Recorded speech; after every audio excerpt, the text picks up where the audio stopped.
Hubsan Zino photo and video functions tutorial. You can also use the photo video functions through the app on your mobile device.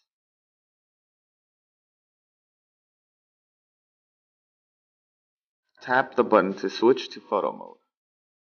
Tap the photo button to capture photos and photos will be saved automatically.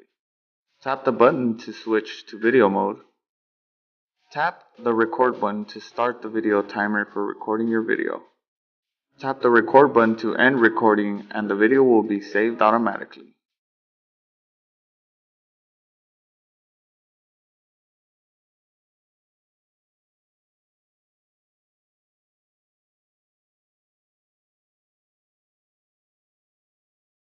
With the buttons on the controller, you can also capture the special moments in your flight and adjust the gimbal angle.